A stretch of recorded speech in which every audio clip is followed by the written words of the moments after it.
ආයුබෝවන් දුවේ පුතේ Learn with Hima YouTube channel එකට ඔයාලා හැමෝම ඉතාම ආදරයෙන් පිළිගන්නවා. අද මම මේ වීඩියෝ එක අරගෙන එන්නේ සාමාන්‍ය පෙළ සංගීතය විෂයෙන් ප්‍රායෝගික පරීක්ෂණයට මුහුණ දෙන්න සූදානම් වෙන ඔයාලා හැමෝම වෙනුවෙන්. මේ වීඩියෝෙන් අද මම කතා කරන්නේ ඔයාලගේ ප්‍රායෝගික පරීක්ෂණයේ පළමුවෙනි ප්‍රශ්නය වන ශ්‍රවණ පරීක්ෂණය කොහොමද සැකසෙන්නේ සහ ඔබ කොහොමද එයට නිවැරදිව සූදානම් වෙන්නේ කියන එක. අපි දැන් බලමු මේ ශ්‍රවණ පරීක්ෂණය කොහොමද නිර්මාණය වෙලා තියෙන්නේ කියලා. සාමාන්‍ය පෙළ සංගීත ප්‍රායෝගික පරීක්ෂණයේ පළමුවෙනියටම ඔයාට මුහුණ දෙන්න සිද්ධ වෙන්නේ මෙන්න මේ කියන ශ්‍රවණ පරීක්ෂණයට. ප්‍රායෝගික පරීක්ෂණයේ අනෙක් ප්‍රශ්න වලට ඔයාලා හැමෝම තනියම මුහුණ දුන්නට මේ ශ්‍රවණ පරීක්ෂණයේදී ඔයාලගේ වරුවේදී කියන උදේ වරුවේ හෝ හවස් වරුවේදී ඉන්න හැමෝම සිසු දරුවෝ එකට අරගෙන තමයි මේ පරීක්ෂණය පවත්වන්නේ. මෙතනදී ශ්‍රවණ පරීක්ෂණයේ යටතේ ප්‍රධාන ප්‍රශ්න 3කට ඔයාලට මුහුණ දෙන්න සිද්ධ වෙනවා. සම්පූර්ණ ශ්‍රවණ පරීක්ෂණයට එතකොට ලකුණු 12ක් හම්බ වෙනවා. විශේෂයෙන් මෙතෙන්දී මතක තියාගන්න ඕන එක කරුණක් තමයි මේ ශ්‍රවණ පරීක්ෂණයේ යටතේ ඔයාලගෙන් අහන හැම ප්‍රශ්නයකටම උත්තර ලියන්න ඔයාලට ඒ අවස්ථාවේදී කොලයක් ලබා දෙනවා. එතකොට මේ හැම ප්‍රශ්නයකටම උත්තර ඔයාලා ඒ කොලේ තමයි ලියන්නට ඕනේ. ශ්‍රවණ පරීක්ෂණයේදී මුහුණ දෙන්න සිද්ධ වෙන පළමු ප්‍රශ්නය තමයි ස්වර හඳුනා ගැනීම. මේ ප්‍රශ්නේ සැකසෙන්නේ මෙන්න මේ ආකාරයට මධ්‍ය සාස්වරයේ සිට උච්ච සාස්වරය දක්වා ස්වර 7 අතරින් ස්වර 4ක් අකාරයෙන් ගායනා කරනවා පරීක්ෂකවරයා. මේ ස්වර 4ම මධ්‍ය සප්තකයට අදාළ ස්වර 4ක් තමයි ගායනා කරන්නේ. ඒ වගේ මේ ස්වර 4ම ශුද්ධ ස්වරයි ගායනා කරන්නේ. එතකොට මෙන්න මේ ස්වර 4 මොනවාද කියලා හඳුනාගෙන ඔබට ලබා දීපු කොලයේ ඔබ ඒ ස්වර 4 ලියන්න ඕනේ. උපරිම 3 වතාවක් පරීක්ෂකවරයා මේ ස්වර 4 ගායනා කරලා පෙන්නනවා. ඒ අවස්ථා 3ේදී ඔයා හඳුනා ගන්න ඕනේ පරීක්ෂකවරයා ගායනා කරපු ස්වර 4 මොනවද කියලා. අපි උදාහරණ කිහිපයකින් බලමු කොහොමද මේ ස්වර හඳුනා ගැනීම ප්‍රශ්නය නිර්මාණය වෙන්නේ කියලා.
ශ්‍රවණ පරීක්ෂණයේ දෙවන ප්‍රශ්නය අපි බලමු කොහොමද සැකසෙන්නේ කියලා. දෙවන පරීක්ෂණය තමයි ශ්‍රවණ මාධ්‍යින් තාල හඳුනා ගැනීම. අපි කලින් ප්‍රශ්නයේදී ශ්‍රවණ මාධ්‍යින් ස්වර හඳුනා ගත්තා. මෙතනදී ඔබට තියෙන ශ්‍රවණ මාධ්‍යින් තාල හඳුනා ගැනීම. මේ සම්පූර්ණ ප්‍රශ්නෙට ලකුණු 4ක් හම්බ වෙනවා. ඒ ලකුණු 4 හම්බ වෙන්නේ මෙන්න මේ අණු කොටස් වලට. පරීක්ෂකවරයා විසින් නිර්දේශිත සරල ගීතයක් ගායනා කරනවා.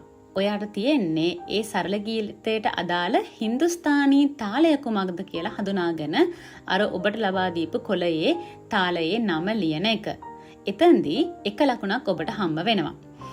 මේ ප්‍රශ්නයේ දෙවෙනි අණු කොටස තමයි අර හඳුනාගත් තාලයට අදාළ තාලපදය විභාග කර ලිවීම.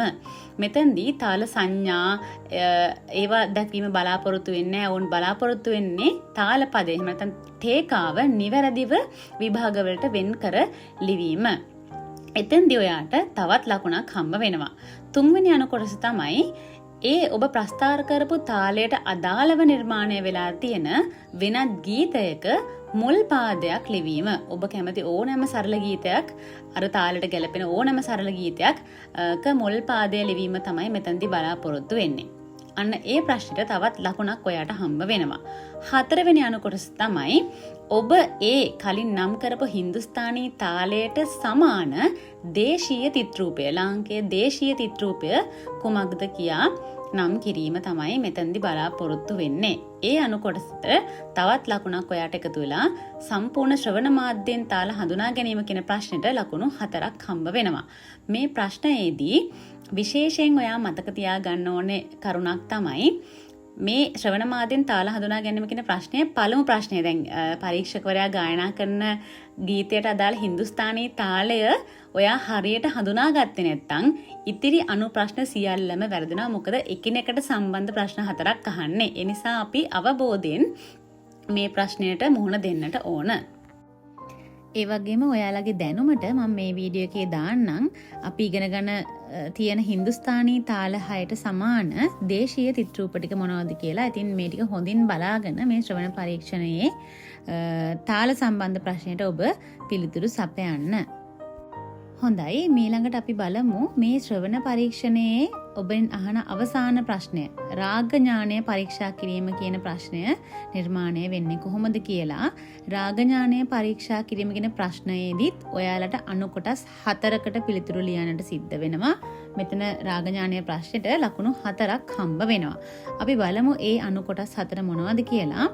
පළවෙනිම අණු කොටස තමයි පරීක්ෂකවරයා විසින් ගායනා කරනවා ඔබට නිර්දේශිත රාග පහෙන් එක් රාගයක ස්වර සංගතියක්. ස්වර වලින් තමයි ගායනා කරන්නේ. මෙන්න මේ ස්වර සංගතිය කියලා සංගතිය කුමක්ද කියලා හඳුනාගෙන ඔබට දීලා තියෙන කොලේ රාගයේ ඒ අදාළ නම ලියන්න තමයි තියෙන්නේ. මෙන්න මේ ප්‍රශ්නෙට හරියට ඔයා රාගේ හඳුනාගෙන උත්තර ලිව්වොත් ඔයාට ඒකට එක ලකුණක් හම්බ වෙනවා. අපි පොඩි උදාහරණයක් බලමු. මම සංගතියක් ගායනා කරලා පෙන්නන්නම්. අපි බලමු මේ සංගතිය ඔයාලට අඳුනා ගන්න පුළුවන් වේද කියලා. ගා පා ධා නී සා. මෙන්න මේ සංගතිය අයත් වෙන රාගය මොකක්ද කියලා ඔයාලට හඳුනා ගන්න පුළුවන්ද? ඔව්, මේක බිලාවල් රාගයේ භාවිතා වෙන ස්වර සංගතියක්. ඊළඟට බලන්න මෙන්න මේ සංගතිය අඳුර ගන්න පුළුවන්ද කියලා. සා සා rí rí ගා ගා මා මා පා. මේ කාෆි රාගයේ ස්වර සංගතියක්. ඉතින් මෙන්න මේ වගේ රාග පහෙන් එක රාගයකට අදාළව කුමක් හෝ ස්වර සංගතියක් පරීක්ෂකවරයා ඇහුවාම ඒ සංගතිය අදාළ රාගයේ නම ලියන්නයි ඔබට මේ ප්‍රශ්නේදී තියෙන්නේ. ඉතින් හොඳට රාග සංගති ගැන අධ්‍යයනය කරලා මේ ප්‍රශ්නෙට සූදානම් වෙන්න. මේ රාග ඥානය පරීක්ෂා කිරීම කියන ප්‍රශ්නයේ දෙවෙනි අණු කොටසේදී අහන්නේ ඔයා අර හඳුනාගත් ස්වර සංගතියට අදාළ රාගයේ ආරෝහණ ස්වර ලිවීම.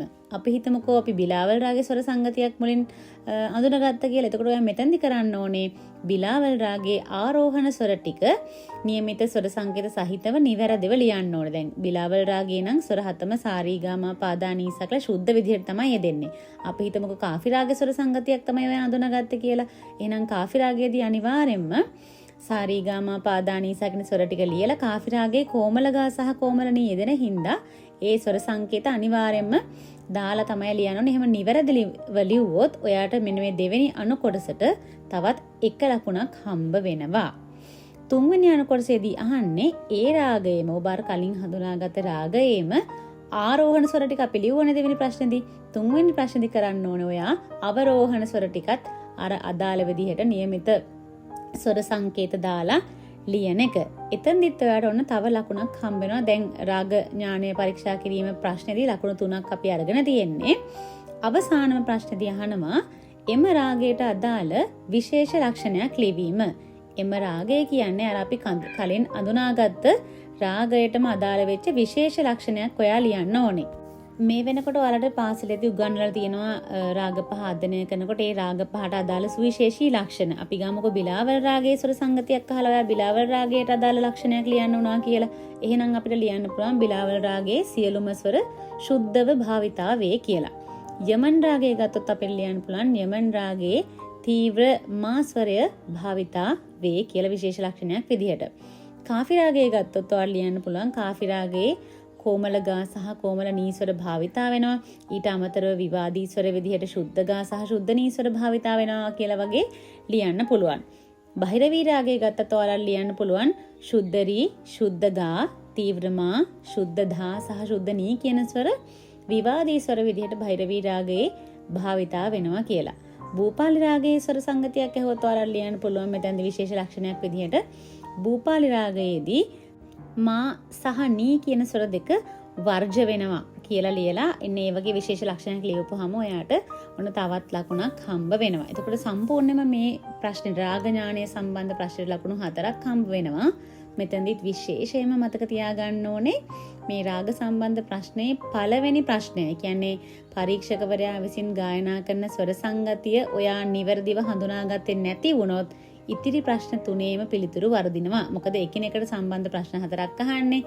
සංගතිය අඳුනා ගන්න ඕනේ. ඒ අඳුනගත්ත රාගයේ නම ලියන්න ඕනේ. ඒ ලියලා ඒ රාගයේ ආරෝහණ ස්වර ටික ලියන්න වෙනවා. අවරෝහණ ස්වර ටික ලියන්න වෙනවා. සහ අවසානයේදී ඒ රාගයට අදාළ විශේෂ ලක්ෂණයක් ලියන්න ඕනේ. ඉතින් ඔයා මේ රාග සම්බන්ධ ප්‍රශ්නේ පළවෙනිම ප්‍රශ්නෙම වරද්ද ගත්තොත් ඉතුරු අණු කොටස් 3ේම ලකුණුත් ඔයාට අහිමි වෙලා යනවා. ඉතින් දුවේ පුතේ ඔන්න ඔය විදිහට තමයි ඔයාලගේ සාමාන්‍ය පෙළ ප්‍රායෝගික පරීක්ෂණයේ ශ්‍රවණ පරීක්ෂණය කියන පළමුවෙනි ප්‍රශ්නය නිර්මාණය වෙන්නේ. විශේෂයෙන් මතක තියාගන්න සංගීතයේ හදාරන දරුවෙක් විදිහට ඔයාට හොඳ ශ්‍රවණ හැකියාවක් තියෙන්න ඕනේ. ස්වරයක් ගායනා කරපුවාම මේක හොඳින් අඳුර ගන්න පුළුවන් වෙන්න ඕනේ. තාලයක් වාදනය කරපුවාම මේක අඳුර ගන්න පුළුවන් වෙන්න ඕනේ. රාග සංගති, රාගවල ස්වර යෙදෙන විදිය ශ්‍රවණ මාධ්‍යෙන් හඳුනා ගන්න පුළුවන් වෙන්න ඕනේ. අන්න ඒ වගේ ශ්‍රවණ හැකියාව මැනීම සඳහා තමයි මේ ශ්‍රවණ පරීක්ෂණය කියන ප්‍රශ්නය ඔයාලට ඇතුළත් කරලා තියෙන්නේ. මීට අමතරව සම්පූර්ණ ප්‍රායෝගික පරීක්ෂණයේදී ඔයාලට තව ප්‍රධාන ප්‍රශ්න 5කට මුහුණ දෙන්න සිද්ධ වෙනවා. මේ වීඩියෝයෙන් මම විශේෂයෙන් සාකච්ඡා කළේ ශ්‍රවණ පරීක්ෂණය ගැන විතරයි. ඉතින් ඔයාට පුළුවන් සම්පූර්ණ ඔයාගේ ප්‍රායෝගික පරීක්ෂණය කොහොමද නිර්මාණය වෙලා තියෙන්නේ කියලා මම තවත් වීඩියෝ එකක් අප්ලෝඩ් කරලා දිනවා. ඒ වීඩියෝ එක බලලා හොඳ අදහසක් හොඳ දැනුමක් අරගෙන ඔයාගේ ප්‍රායෝගික පරීක්ෂණයට බය නැතිව දැන් ඉඳන්ම හොඳින් සූදානම් වෙන්න. ඉතින් මේ ශ්‍රවණ පරීක්ෂණය ගැන ඔයාට මොනවම හරි ගැටලුවක් තිබුණොත් ඔයාට මොනවා හරි ප්‍රශ්නයක් ආවොත් ඔයාට පුළුවන් මේ වීඩියෝ එක පහලින් කමෙන්ට් එකක් විදිහට ඒ ප්‍රශ්නය අහන්න. මම හැමෝටම ඒ සම්බන්ධව පිළිතුරු ලබා දෙන්නම්. ඉතින් මේ වගේ තවත් වීඩියෝවකින් ඉදිරියේදී මුණ ගැසෙමු. මේ වීඩියෝ එක ඔයාලට වැදගත් කියලා හිතෙනවා නම් අපේ channel එක subscribe කරන්න. ඒ වගේම තවත් යාළුවන්ට මේ වීඩියෝ එක share කරන්න කියලා ඔයාලට ආදරෙන් මතක් කරනවා.